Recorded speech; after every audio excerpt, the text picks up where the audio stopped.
Hey, welcome back. Or if this is your first time, welcome. Before I get too deep into this, let me start off by saying the first 4 minutes of this video is just a recap of what I've already shown. But what I wanted to talk about was that there are some boats out there in the world that are so badly gone that you might actually want to use a shotgun, preferably 12 gauge, and some sandpaper, and a lot of hope, and a lot of skill, and a lot of luck sometimes. But for the rest of you, for the rest of the boats out there, the ones that detailers come across, the ones owners have, the people that still drive them around and run them, 98% of you can see results like this quickly. Let me show you how. Come on. Anyway, I don't think anyone could have sanded this to this level in the amount of time that it took me to do this. Last time I had a guy sand a boat on the other side while I was buffing it, his palm sander shaved these into little razors.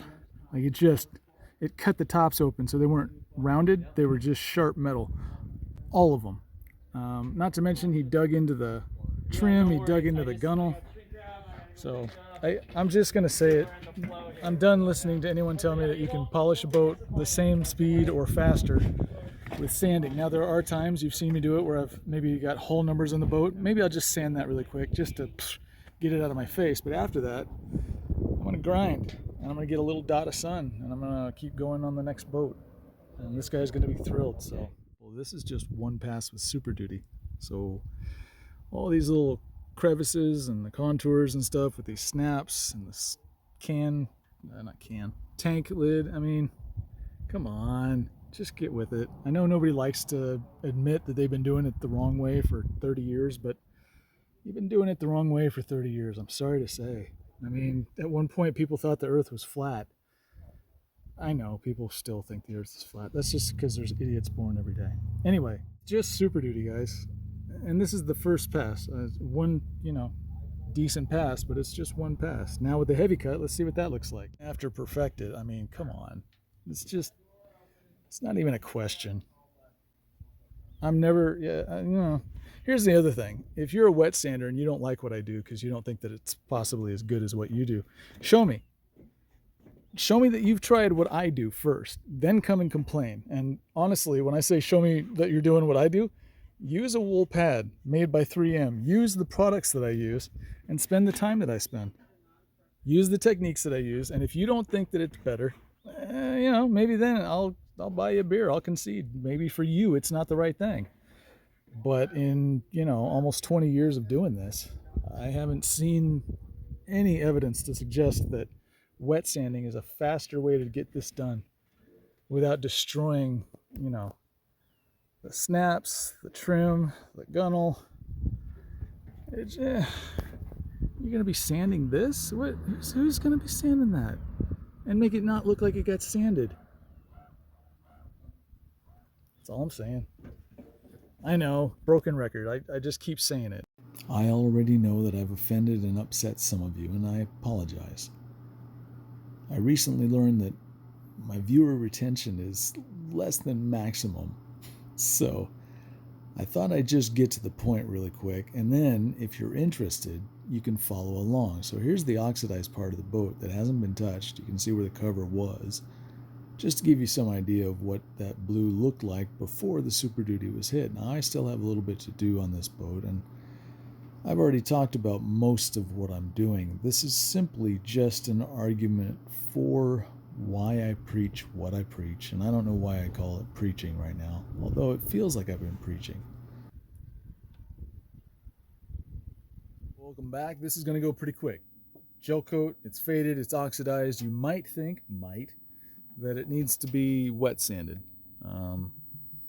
No. You can see where some lines were rubbing against the gel coat, causing a slight shine in the blue. The white has fared much better. But anyway, no more talking. Just grab the compound and do what we do. All right, here we go. Copious amount, if you don't mind.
heavy cut.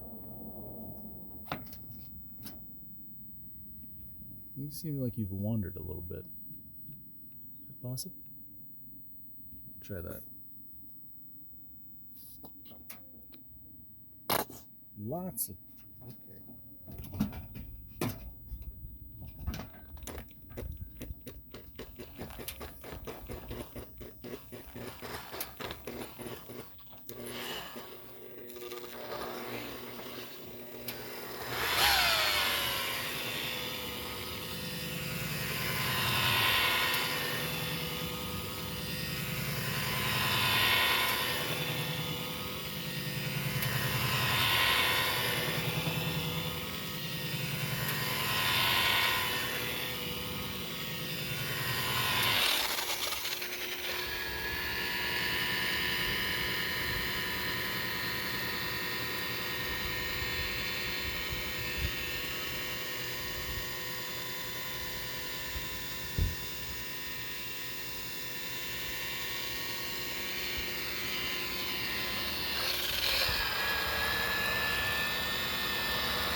Perfected EXAC.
see what this looks like.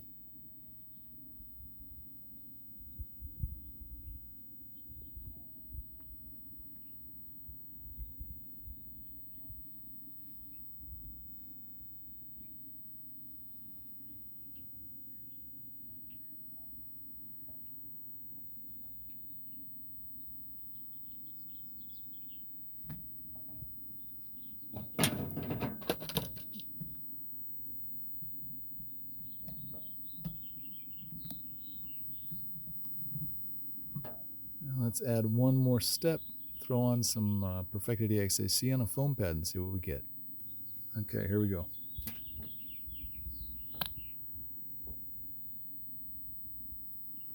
Doesn't take much with a foam pad.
Let's see what we got.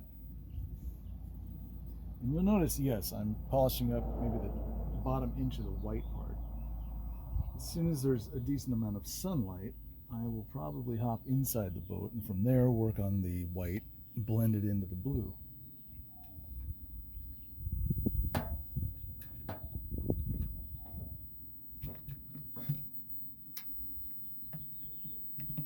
So yeah, you really don't need to wet sand. And I'll show you one more thing just to, maybe if you want to wet sand, let me zoom in on this little spot of light here.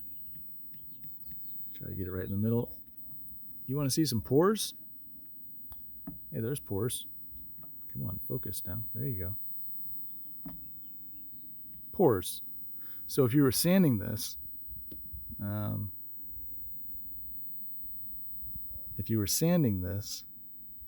you could go deeper and you're still going to have holes.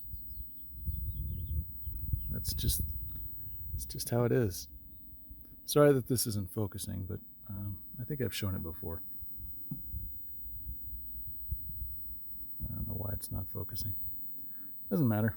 Anyway, there you go. Pores.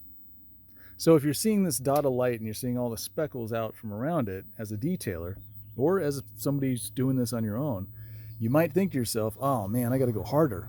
It does you no good to go harder. Just like Swiss cheese, if you keep cutting into it, there's holes. No matter how deep you cut into the loaf of cheese, holes. So wet sanding does have the ability to make that slightly smoother. At the same time, you still have holes. So Why go through the process of all that when all you have to do is grab a buffer and some compound and, within a day your boat's done. Besides, if you wet sand, you're still going to have to compound anyway, so might as well just learn how to compound right, and then you can maybe avoid wet sanding altogether.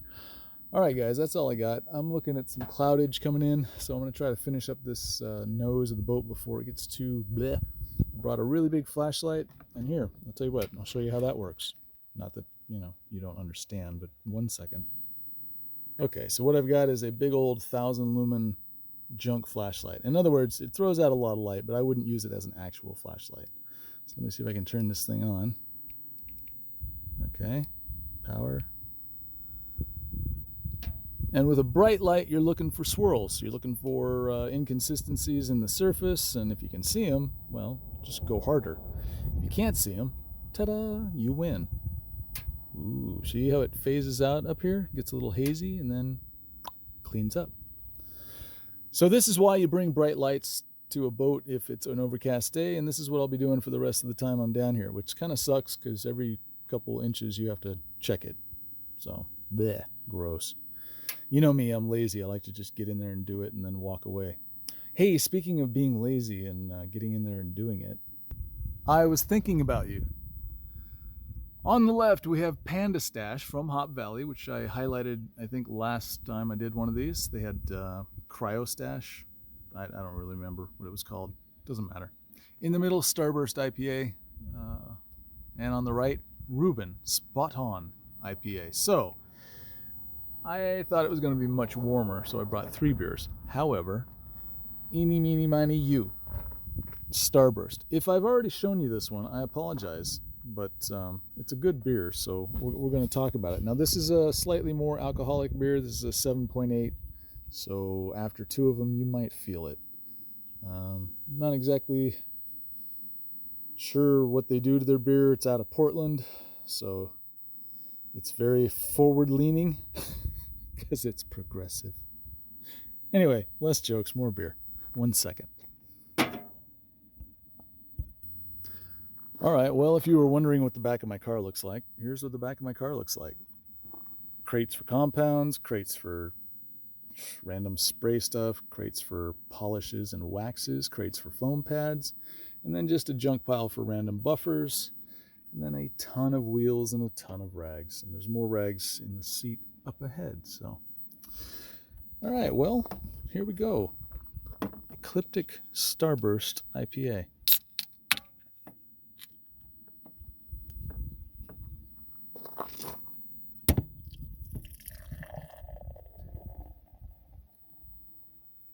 That's going to be a frothy one. I'm going to have to remove half of this.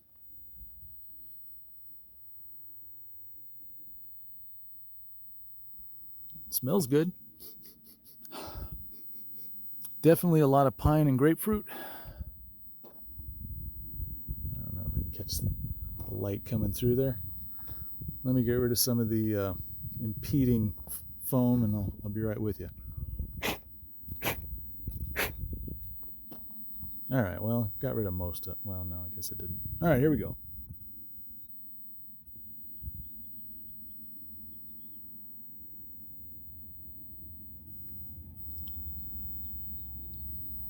Okay. Picture a Budweiser on steroids with a little bit of pine aftertaste. So all of the highlights of Budweiser, kick those up a notch. And then, yeah, add some pine. Very bitter on the back end, not gonna lie. Like, bitter. Not bad, though. Really good. A lot of flavors going on there. Like, when you first drink it, there's a certain burst of stuff, and then it kind of changes, but mostly just Budweiser on steroids with some slight fruitiness and some slight pine aftertaste. So anyway, cheers, guys. I appreciate you coming out. Sorry this was a short video, but it's sometimes the short ones that you enjoy, apparently. Thanks for watching all the way. You know who you are. I appreciate it. Cheers.